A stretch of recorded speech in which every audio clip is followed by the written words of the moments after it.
बिस्मिल्लाहिर्रहमानिर्रहीम। नाज़रीन, मैं हूं जावेद बलोच और उम्मीद है आप लोग खैरियत से होंगे। आज तहरीक इंसाफ के बानी चेयरमैन इमरान खान के लिए तहरीक इंसाफ के लिए बड़ा अहम दिन था। आज फैसला होना था 190 मिलियन पाउंड केस का, लेकिन जज साहब जो है वो इंतज़ार करते रहे अडाला जेल में। और जो मुलज़म थे तहरीक इंसाफ के बानी चेयरमैन इमरान खान साहब, वो अपने रूम से यानी कि बैरक से कोर्ट रूम नहीं पहुंच सके। 2 बार कॉल किया गया। आपको पता है कि जो प्रोसीजर है कोर्ट का, अदालत जो है वो किसी भी मुलज़म को पहले कॉल करती है, उसके बाद जो है वो प्रोसीडिंग शुरू होती है। लेकिन तहरीक इंसाफ के बानी चेयरमैन इमरान खान को 2 बार कॉल किया गया। जो अदालती अमला है उसने 2 दफ़ा बुलाने की कोशिश की, लेकिन तहरीक इंसाफ के बानी चेयरमैन पेश ना हुए। उनका ये कहना था कि मेरे वकला और मेरे फैमिली के मेम्बर जब तक नहीं आएंगे मैं कोर्ट नहीं आऊँगा। इस पर जज साहब इंतज़ार करते रहे। 11 बजे का वक्त था, लेकिन बुलाने के बावजूद जब ना आए इमरान खान साहब, तो फिर कोर्ट ने ये फ़ैसला मौखर कर दिया और अब 17 जनवरी को सुनाया जाएगा। आप अंदाज़ा लगाइए इस बात का कि तहरीक इंसाफ ये कहती है कि चूँकि इमरान खान साहब जो है वो अडयाला जेल की कस्टडी में है, पुलिस की तहवील में है और हुकूमती तहवील में है, लिहाजा उनका आना या ना आना जो है वो मैटर नहीं करता। और चूँकि वो खुद उनकी तहवील में है तो वो ला सकते थे उन्हें, और क्यों नहीं लाया गया। और पुलिस जो है वो खुद उन्हें लेके आती, वो खुद पेश उन्हें उन्हें करती और फिर जो है फैसला आता। लेकिन इससे आप अंदाज़ा लगा सकते हैं कि तहरीक इंसाफ के बानी चेयरमैन इमरान खान को क्या सहूलियात मुयसर हैं जेल के अंदर, और उनकी कितनी मर्जी चलती है। ज़ाहिर बात है, अदालत को ब्लैकमेल करने के साथ साथ, डिलेइंग टैक्टिक्स इस्तेमाल करने के साथ साथ, जब एक मुलज़म बार बार बुलाने के बावजूद ना आए तो कोर्ट जो है वो फिर ज़ाहिर बात है नाराज़ होगी, जज साहब नाराज़ होंगे। और यही आज हुआ। उन्होंने कहा कि मैंने फ़ैसला लिखा हुआ है, दस्तखत किए हुए हैं, लेकिन जब तक मुलज़म मेरे सामने नहीं होगा मैं फ़ैसला नहीं सुनाऊंगा। इस पर कोर्ट ने ये फ़ैसला मौखर कर दिया और अब 17 जनवरी को सुनाया जाएगा। अब हमारी मुख्तलिफ तहरीक इंसाफ के रहनुमाओं से बात होती है, आज भी बात हुई, और अब मैं देखी होगी आपने जो वकला की जो मीडिया टॉक है वो भी। इसमें दो बड़ी चीज़ें अहम हैं। एक तो चीज़ ये है कि कहा जाता है कि ये काबीना का फ़ैसला था और पूरी काबीना को जो है पूछना चाहिए था, और काबीना का फ़ैसला ओवरऑल जो है उस पर कोई पूछ गछ नहीं हो सकती। काबीना के फैसले को चैलेंज नहीं किया जा सकता। लेकिन अगर हम देखें तो ये फ़ैसला काबीना का नहीं था, और ना ही काबीना से जो है उसकी प्रॉपर मंजूरी ली गई। अगर आप एसओपी जानते हैं तो एसओपी ये होता है कि काबीना को एक समरी जो है वो भिजवाई जाती है, एजेंडे पे जो है वो चीज़ लाई जाती है, उसके बाद जो है उस पर डिबेट होती है, और फिर वज़ीर आज़म की ख्वाहिश के मुताबिक अगर कुछ काम करना हो तो उसको उस एजेंडा को पास किया जाता है। लेकिन इसमें ऐसा नहीं हुआ। काबीना का इजलास जारी था और शहजाद अकबर साहब जो है वो एक बंद इन्वेलप लेके आए, और उस बंद इन्वेलप में तहरीक इंसाफ के बानी चेयरमैन ने कहा कि ये एक बड़ा इंतहाई अहम मामला है, लिहाजा इसको मंजूर किया जाता है।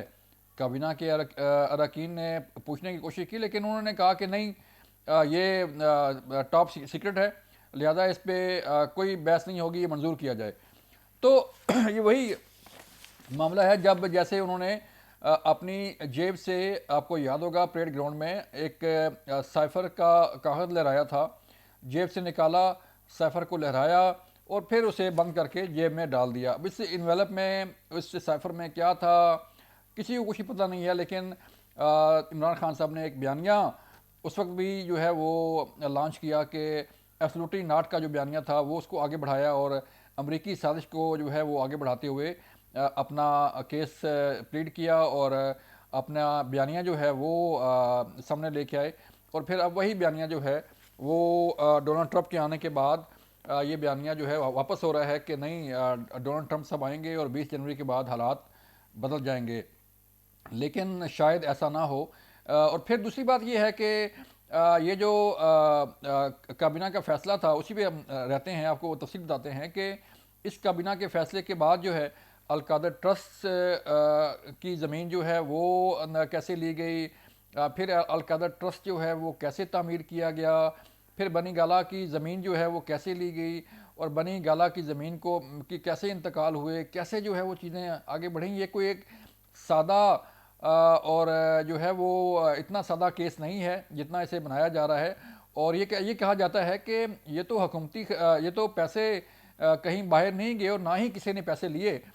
تو عوام اتنی بھی سادہ نہیں ہے کہ وہ سمجھ نہ پائے کہ یہ پیسے، یہ 190 ملین پاؤنڈ کیس جو ہے سپریم کورٹ کے جو جرمانہ تھا اس میں کیوں جمع ہوئے، القاعدہ ٹرسٹ کیسے بنا، اور بنی گالہ کی زمین کیسے منتقل ہوئی، کیسے اس کے انتقال ہوئے، کیسے جو ساری جو ہے وہ چیزیں لی گئیں. یہ بھی ایک لمبی کہانی ہے. یہ صرف 190 ملین پاؤنڈ کیس کو جو ہے وہ ایک سائڈ سے دوسری جگہ جو ہے وہ منتقل کرنا نہیں ہے، بلکہ یہ ایک پورا ایک کہانی تھی، ایک پورا ایک پلان تھا کہ اس کے بعد جو ہے وہ کیسے فیسیلیٹیٹ کیا گیا، کیسے القاعدہ ٹرسٹ بنا، کیسے اس کی بلڈنگ تعمیر ہوئی، کیسے پھر یہ ساری زمینیں کا انتقال آپ دیکھ لیں اور باقی چیزوں کو دیکھ لیں. تو نیب نے تفصیلی طور پر تفصیل کے ساتھ جو ہے وہ ہر ملزم کا، ہر ایک شخص کا جو ہے وہ کردار متعین کیا ہے اس ریفرنس میں. اور اب 1 سال بعد جو ہے اس کیس کا فیصلہ سنایا جا رہا ہے. اب اگر دیکھیں تو اس کیس کے فیصلہ کے ساتھ ساتھ بھی مذاکراتی کمیٹی کا اجلاس بھی 15 جنوری کو طلب کیا گیا ہے، اور اس 15 جنوری کو دوبارہ بیٹھک ہونے جا رہی ہے. لیکن یہ میں نے پہلے بھی کہا تھا اور اب بھی کہہ رہا ہوں کہ یہ جو ہے وہ بیٹھک کامیاب نہیں ہو پائے گی. اور 31 جنوری کی جو ڈیڈ لائن مقرر کی گئی ہے اس میں نہ تو مذاکرات مکمل ہو سکتے ہیں اور نہ ہی جو ہے وہ یہ مذاکرات کامیاب ہو پائیں گے، کیونکہ ٹرسٹ ڈیفیسٹ ہے، ایک دوسرے پر اعتماد نہیں کیا جا رہا. پھر سب سے بڑی بات یہ ہے کہ جب آپ مذاکرات کرتے ہیں تو آپ کو ایک سٹیپ 2 سٹیپ جو ہے وہ پیچھے ہونا پڑتا ہے، آپ کو جو ہے وہ سٹیپ بیک ہونا پڑتا ہے کہ چلیں دیکھتے ہیں کہ مذاکرات کامیاب ہوتے ہیں کہ نہیں ہوتے، بات چیت کامیاب ہوتی ہے کہ نہیں ہوتی.